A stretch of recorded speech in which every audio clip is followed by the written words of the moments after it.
Bismillahirrahmanirrahim. Assalamualaikum warahmatullahi wabarakatuh. Ada beberapa amalan yang harus kita lakukan di mana untuk mengisi hari-hari daripada bulan Zulhijjah, khususnya di tanggal 10, dimulai dari malam tanggal 10.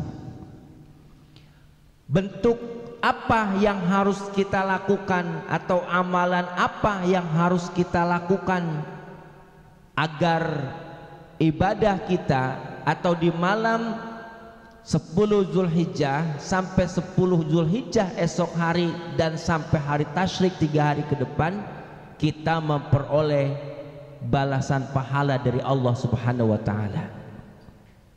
Yang pertama dimulai dari malam nanti. Kita itu sudah harus memperbanyak mengagungkan Allah, membesarkan, menyebut asma Allah dengan melakukan kalimat-kalimat takbir, kalimat-kalimat tahmid, kalimat-kalimat tahlil. Udah mulai nanti malam kita bergema mengumandangkan takbiran. Nah, kalau kita lakukan tentunya mendapatkan pahala dari Allah Subhanahu wa taala. Kemudian esok hari, nah, ketika kita mau melaksanakan ibadah sholat Idul Adha, dengarkan ya. Karena ada 2 sholat Id di dalam agama kita. Yang pertama sholat Idul Fitri yang jatuh pada tanggal 1 Syawal, dan yang kedua sholat Idul Adha yang jatuh pada tanggal 10 Zulhijjah besok. Kedua sholat ini hukumnya sunnah muakkad, sunnah yang sangat dianjurkan. Jadi sebagai seorang muslim harus melaksanakan sholat sunnah Idul Adha ini. Mau laki mau perempuan, mau anak kecil, mau orang dewasa, mau musafir, mau orang tetap gitu ya, atau mukim, sekalipun orang yang sedang haid boleh menghadiri sholat Idul Adha, namun hanya mendengarkan khutbah, tidak melaksanakan sholatnya. Nanti lebih jelasnya akan saya sampaikan, ya, akan saya sampaikan. Baik anakku sekalian, sholat Id dilaksanakan sebanyak 2 rakaat. Dilaksanakan sebanyak 2 rakaat. Ya, dengarkan. Kemudian di mana dilaksanakannya? Di mana dilaksanakannya? Boleh dilaksanakan di masjid, boleh dilaksanakan di lapangan. Namun Rasulullah Shallallahu alaihi wasallam ada berdasarkan sebuah hadis, Rasul melaksanakan sholat Id itu di lapangan, kecuali kondisi tertentu Rasul melakukannya di apa? Di masjid, misalnya hujan gitu ya. Ada sebuah hadis riwayat daripada Abu Daud dan Ibnu Majah dan Hakim, wa annahum asabahum matarun fi yaumi Id fasalla bihimun nabiyyu sallallahu alaihi wasallam sholatal Id fil masjid.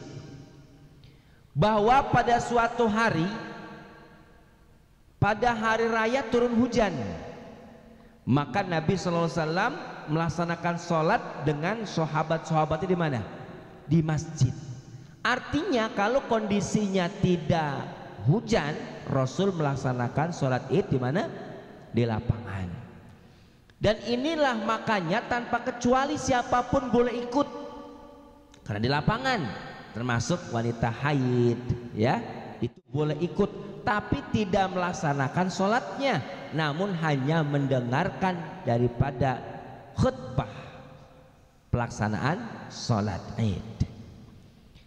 Anak-anakku sekalian yang berbahagia, sebelum kita melaksanakan sholat Idul Adha ada beberapa hal yang perlu kita perhatikan. Dengarkan, sebelum kita berangkat menuju lapangan atau masjid ada beberapa hal yang perlu kita lakukan. Yang pertama, dengarkan, kita harus mandi di pagi hari, bisa dikatakan ba'da subuh udah tergolong mandi gitu ya. Mandi sunnah ini mendapat pahala. Jadi niatkan besok sebelum sholat, bangun tidur mandi, niat sholat menghadiri sholat Idul Adha. Pakai bahasa kita boleh niat saya mandi sunnah untuk menghadiri sholat Idul Adha. Mudah-mudahan mandinya kita mendapat pahala karena menjalankan sunnah. Kemudian setelah mandi, pakai wangi-wangian, pakai baju yang terbaik kita. Dianjurkan baju warna putih ya. Bagi laki-laki dianjurkan baju warna putih, bagi perempuan mah bebas, baju yang umumnya dipakai lah gitu. Kemudian potong kuku,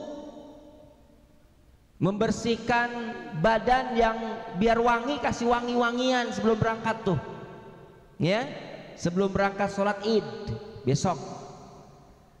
Kemudian setelah pakai wangi-wangian, pakai baju yang terbaik, khususnya paling utama warna putih, sebelum kita berangkat disarankan untuk tidak, disunahkan ya, untuk tidak makan sarapan dulu, tidak usah ya. Sarapan atau makannya nanti setelah sholat, pulang sholat Id gitu. Paham ya? Ya.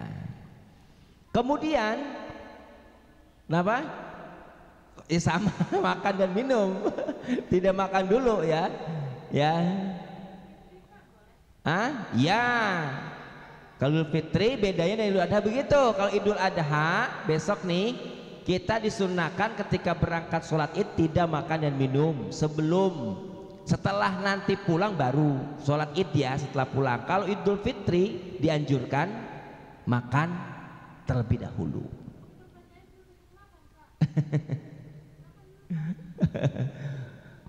Kalau Idul Fitri ya tidak seperti itu ya.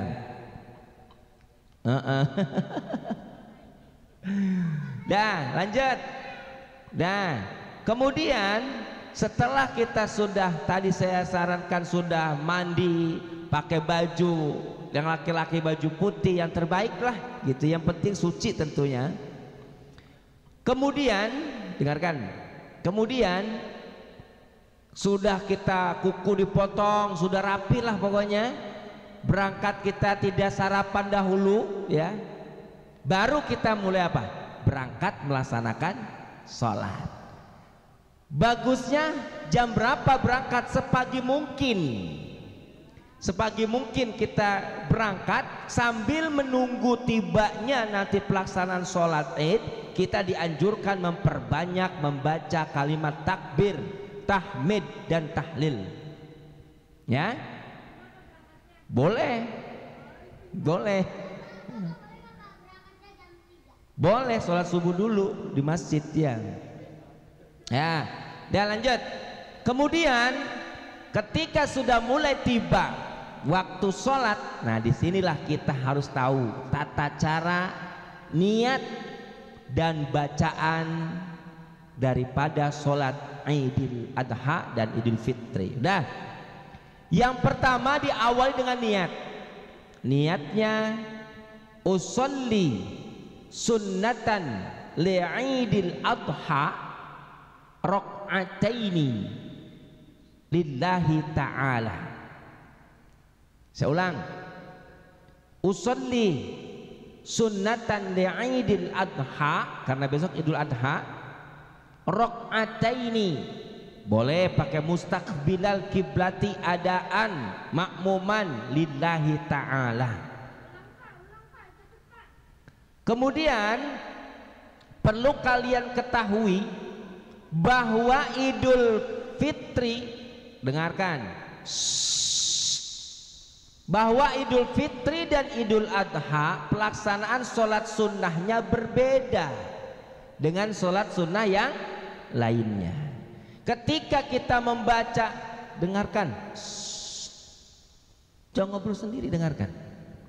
Ketika kita sudah baca niat yang tadi saya sampaikan, kita baca takbiratul ihram, Allahu Akbar, silakan baca doa iftitah. Karena setelah itu kita takbir lagi sebanyak 7 kali, Allahu Akbar. Membaca apa setelah itu? Baca kalimat tasbih, Subhanallah walhamdulillah wa la ilaha illallah wallahu akbar. Takbir lagi, Allahu Akbar. Baca Subhanallah walhamdulillah wa la ilaha illallah wallahu akbar. Sebanyak 7 kali takbir, baca 7 kali tasbih juga. Saya ulang, usolli sunnatan li'idil adha rakaataini mustaqbilal kiblati adaan lillahi ta'ala, Allahu Akbar. Baca doa iftitah.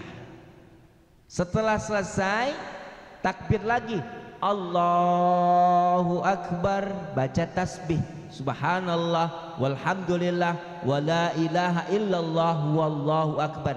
Takbir lagi yang kedua, Allahu Akbar. Baca apa? Tasbih lagi, Subhanallah walhamdulillah wa la ilaha illallah wallahu akbar. Takbir ketiga, Allahu Akbar. Baca apa? Tasbih, Subhanallah walhamdulillah wa la ilaha illallah wallahu akbar. Takbir keempat, Allahu Akbar, Subhanallah walhamdulillah wa la ilaha illallah wallahu akbar. Takbir kelima, Allahu Akbar, Subhanallah walhamdulillah wa la ilaha illallah wallahu akbar. Takbir keenam, Allahu Akbar, Subhanallah walhamdulillah wa la ilaha illallah wallahu akbar. Takbir ketujuh, Allahu Akbar, Subhanallah walhamdulillah wa la ilaha illallah wallahu akbar. Setelah itu baru baca Fatihah. Dah baca Fatihah, setelah baca surah Al-Fatihah dilanjut disunahkan baca surah Al-A'la rakaat pertama. Rakaat kedua setelah Al-Fatihah disunahkan membaca surah Al-Ghasyiyah. Ya. Nah, dengarkan. Itu rakaat pertama 7 takbir. Entar rakaat kedua 5 takbir. Cara membaca tasbih sama kan, rakaat kedua dari mulai sujud di terakhir subhana rabbiyal a'la wa bihamdi, subhana rabbiyal a'la wa bihamdi, subhana rabbiyal a'la wa bihamdi. Bangun untuk melanjutkan rakaat kedua, Allahu Akbar. Kemudian itu takbir lagi, Allahu Akbar, subhanallah walhamdulillah wa la ilaha illallah wallahu akbar. Allahu Akbar, subhanallah walhamdulillah wa la ilaha illallah wallahu akbar. Allahu Akbar. Udah berapa kali? 3. Subhanallah walhamdulillah wa la ilaha illallah wallahu akbar. Takbir keempat, Allahu Akbar, subhanallah walhamdulillah wa la ilaha illallah wallahu akbar. Takbir kelima, Allahu Akbar, subhanallah walhamdulillah wa la ilaha illallah wallahu akbar. Baru baca Fatihah. Baca setelah Fatihah baca surah Al-Ghasyiyah. Sunnahnya seperti itu. Khusus untuk imam. Bila kita tidak hafal, tidak mampu, boleh surah-surah yang lain. Ya, bisa difaham ya. Nah, setelah sudah selesai ruku, i'tidal, sujud, duduk di antara dua sujud, sujud yang kedua, duduk tasyahud akhir, salam. Seperti itu, sama 2 rakaat. Cuma bedanya di rakaat pertama 7 kali takbir dan di rakaat kedua 5 kali takbir. Dan di antara takbir-takbir tersebut dibaca kalimat tasbih, subhanallah walhamdulillah wa la ilaha illallah wallahu akbar. Dan setiap takbir mengangkat tangan, jangan sampai nggak diangkat tangannya. Allah diangkat. Ya, jangan cuma lafalnya tapi angkat tangannya. Dan bacaan takbir dibaca dengan suara nyaring, dengan suara apa? Keras gitu ya, biar kedengeran. Ya. Kemudian setelah sholat Id, biasanya, umumnya dan sunnahnya, anjurannya ada khutbah Idul Adha atau Idul Fitri. Nah, di situ disimak, didengarkan, tidak boleh berkata-kata. Ketika sebelum selesai khatib turun dari mimbar yang kedua, jangan bubar dulu, harus betul-betul selesai dulu. Ya, kadang-kadang kita umumnya sudah merasa selesai sholat, dengerin khutbah langsung pulang, tidak sempurna daripada ibadah sholat Idnya.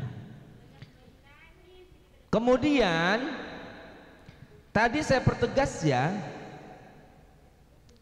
sebelum berangkat makan terlebih dahulu pada sholat Idul Fitri. Kalau Idul Adha makannya sesudah sholat Id. Dengarkan Bapak nih. Ya, itu ya. Kemudian para anak-anakku sekalian, itu tata cara pelaksanaan sholat Idul Adha yang akan kita laksanakan besok pagi ya. Umumnya di kita besok pagi. Jadi mulai dari sekarang kita harus tahu ilmunya. Jangan sampai nanti sholat Idul Adha-nya salah. Karena dia rakaat pertama 7 kali takbir. Kita lihat banyak beberapa fenomena ketika dia tidak biasa sholat, ya, ketika baru takbir pertama dia berdiri, takbir kedua dia ikut ruku ya, padahal 7 kali dulu takbir. Karena apa? Karena saking tidak memahami ilmunya ya sayangnya. Jadi tolong diingat niatnya dan ingat tata caranya, jangan sampai nanti salah melaksanakan sholat sunnah Idul Adha-nya. Baik anakku sekalian, pada ketika kita sambil menunggu tibanya sholat Idul Adha, perbanyak takbir ya. Mulai dari sekarang ini, nanti sore nih kita nih sudah mulai banyak berkumandang takbir di setiap penjuru kampung, desa, di masjid ya, pada sudah mulai terdengar daripada melaksanakan takbir. Dan perbedaan pengucapan takbir atau kalimat takbir gitu ya, ketika kita melaksanakan sholat Idul Fitri itu berbeda. Kalau orang kita bilang takbirannya gitu ya.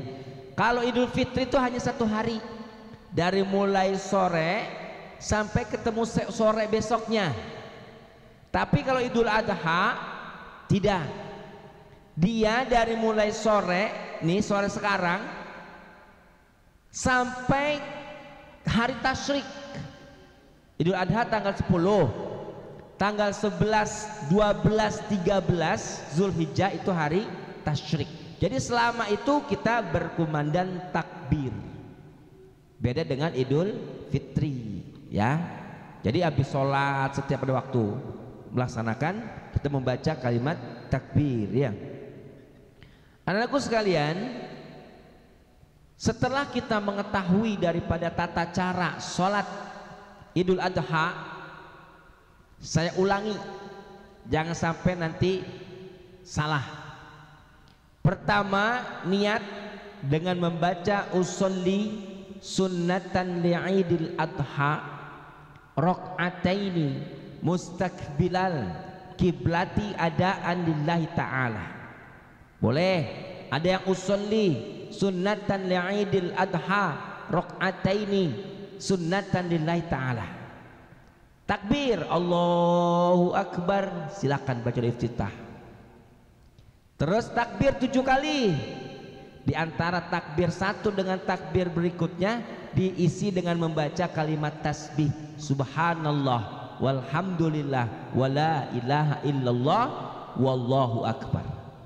Setelah sudah 7 kali takbir baru baca surah Fatihah. Dianjurkannya setelah surah Fatihah membaca surah Al-A'la di rakaat pertama dan rakaat kedua surah Al-Ghasyiyah. Nanti pelaksanaannya sama, ruku, iktidal, sujud, duduk di antara 2 sujud, sujud lagi, baru berdiri untuk melanjutkan rakaat kedua. Di saat rakaat kedua, ketika kita bangun dari sujud rakaat kedua Allahu Akbar, kita membaca lagi takbir sebanyak 5 kali. Setelah itu di antara takbir satu dengan lainnya kita membaca kalimat tasbih subhanallah walhamdulillah wala ilaha illallah wallahu akbar. Demikian itu tata cara daripada pelaksanaan sholat Idul Adha maupun sholat sunnah Idul Fitri. Ya insya Allah besok jatuh pada tanggal 10 Zulhijjah kita melaksanakan sholat Idul Adha. Ya.